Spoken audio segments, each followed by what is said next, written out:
Okay, so I've had a lot of people ask me about how I edit on my iPad. The thing about editing on my iPad, there are some things that are really great on it. It's also really fast. I don't have all the same features on the iPad as I do on my Mac with Premiere, but sometimes if I just want to sit down on the couch and sit with my wife and enjoy an evening, but maybe I've got a little bit of editing that I want to do, I've got a vlog that I want to do, I want to put my feet up. The iPad gives me the ability to just kind of relax and not have to be sitting at my desk in my office and not have to worry about anything. I can just kind of sit there and play with it a little bit. It feels a lot more casual to me. The other thing about editing on the iPad is that it is super fast. So using LumaFusion, I can import footage, cut, edit, color, export, and post. There are some things I cannot do, like I said, but if I'm just doing a quick vlog or a quick edit, or I'm just maybe doing some preliminary stuff for a video I'm gonna do later, it really makes it a lot easier. So maybe I just wanna sit on the couch, enjoy some chocolate covered macadamia nuts, and edit a vlog. So here's how I do that. Okay, so first things first, I am working with the iPad Pro 10.5 inch that came out this year, 2017. This is the Space Gray 256 Wi-Fi only model.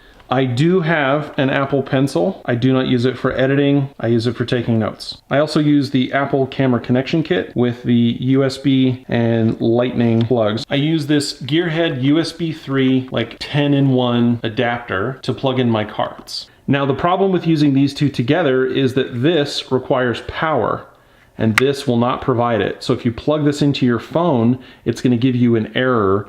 This device requires too much power. So to solve that problem, I use one of my Anker batteries. I take the iPad Pro and I connect it to the camera connection kit, like so. I then connect the Gearhead. Now the reason that I'm using the Gearhead reader is because it's USB 3 and the iPad Pro 10.5 supports USB 3 connections. I then take this short little cable that actually is the charging cable for my Beats X headphones, and I plug that into the camera connection kit. I then plug that into the Anker battery. The other cool thing about that is that it actually starts charging the iPad as soon as it's hooked up. I know that this is a crazy contraption and that I could just be using Wi-Fi from my Canon 6D Mark II, but my Canon 7D does not support Wi-Fi, so I have to use this to import the footage from the compact flash card that it uses or from the micro SD card that I have in the Mavic. So in order to get that footage into there, I need to use this. I could technically connect the Spark or the Mavic or any of that stuff directly to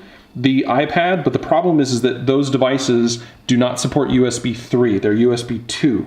So you don't get the high-speed transmission between the two devices. And that was the main thing that I was looking for. So not only am I able to edit on the go in high speed, but it also charges my iPad while I'm doing it, which gives me double the time that I can edit. And that is how I import footage into my iPad. If you're looking to edit on the iPad, of course you can edit with the, of course you can actually shoot in 4K with the iPad itself, but if you're shooting with a DSLR that doesn't have Wi-Fi, this is just kind of an interesting way to do it using the external reader and a battery to power it. It's also a great way to get stuff out of things like, it's also a great way to get things out of the Spark and the Mavic, considering the fact that they don't have Wi-Fi and the connections on those are USB 2. So if you're looking for that boom quick speed, plus you can charge it while you're editing, which is really great. I love editing on my iPad. It makes it simple. I can sit on my couch and do it while I'm watching TV and hanging out with my wife.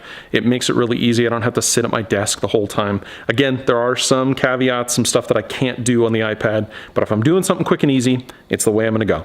I'm actually gonna edit this on the iPad. So thanks for watching. Go and hit like, share, hit the subscribe button, and leave me a comment if there's some other crazy way that you are editing video on the iPad. Thanks, see you in the next video.